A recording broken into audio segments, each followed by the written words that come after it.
Good day mga manong friends. Ayan mga manong friends, mayroon tayong iba-vlog. Ops, tika muna. Hindi to para sa'yo kung ikaw ay nakahawak na ng truck na to. At kung mas maganda pa yung truck na hawak mo dito, hindi to para sa'yo.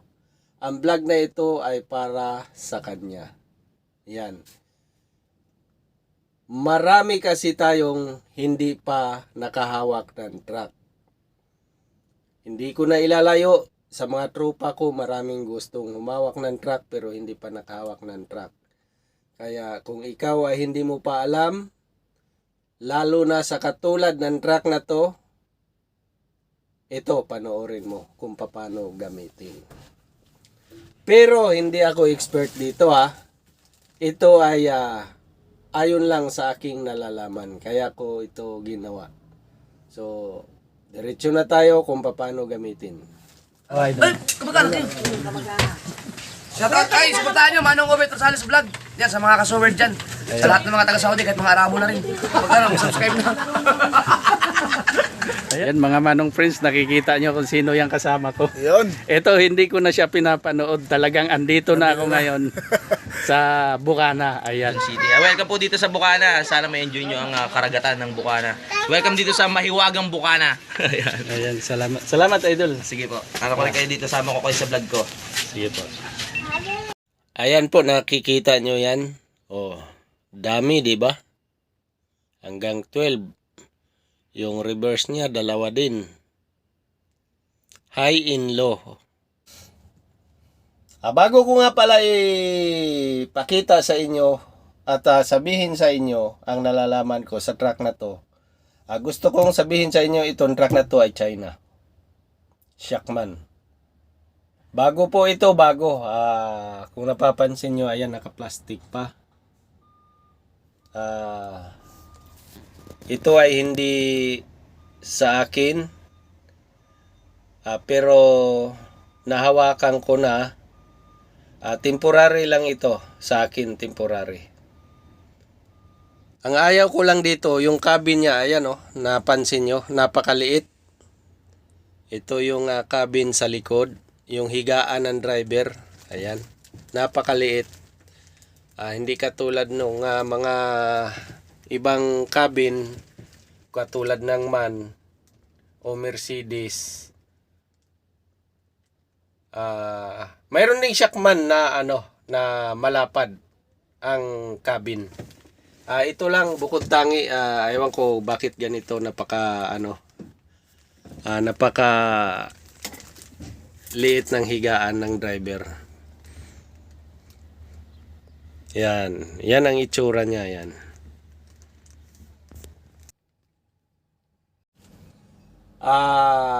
I-correct nyo ako kung tama. Kasi sa ganitong truck, 12 yung kambyo. Hindi ako dumadaan ng 1, 2, 3, hindi. Diretso ako sa kwarta. Kasi ang lakas ng makina kayang-kaya naman niyang i-arangkada.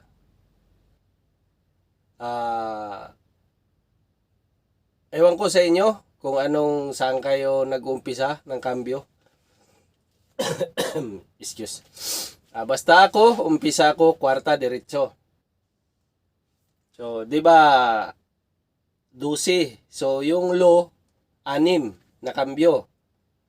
So, mag-umpisa ako sa 4, 4, 5, 6. Di nasa pinakamataas na ako sa low.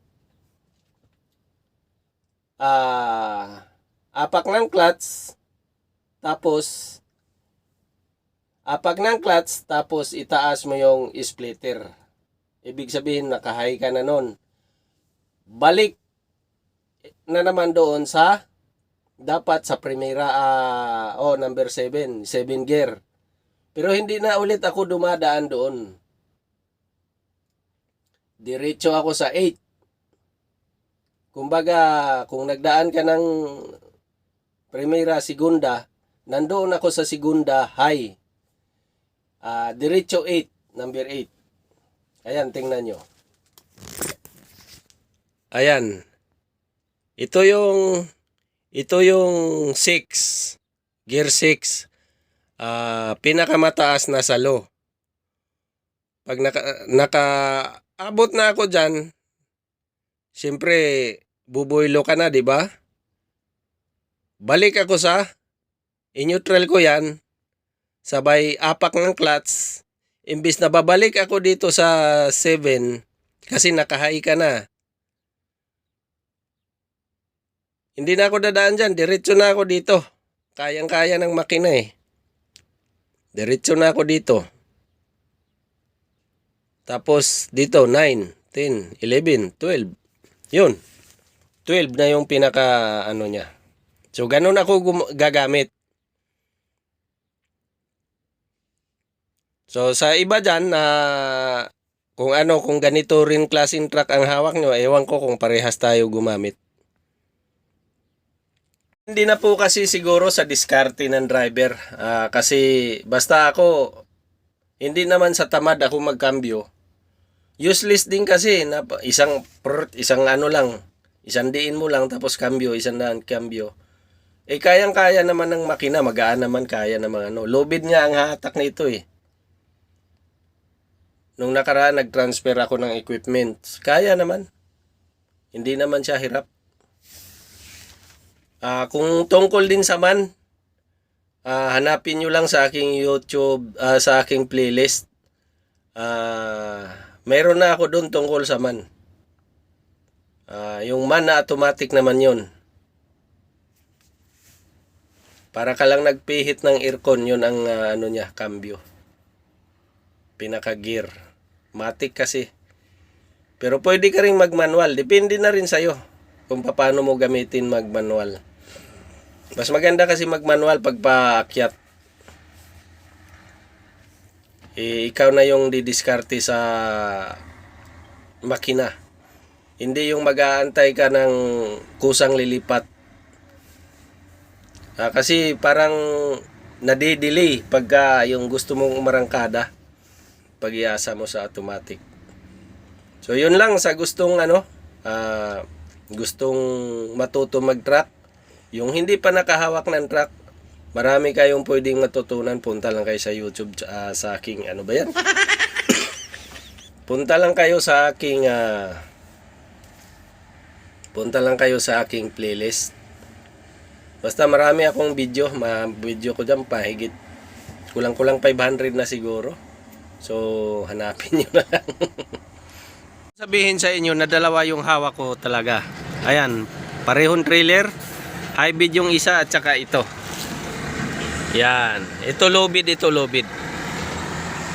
At baka nagtataka kayo kung bakit dalawa. Temporary lang po, temporary.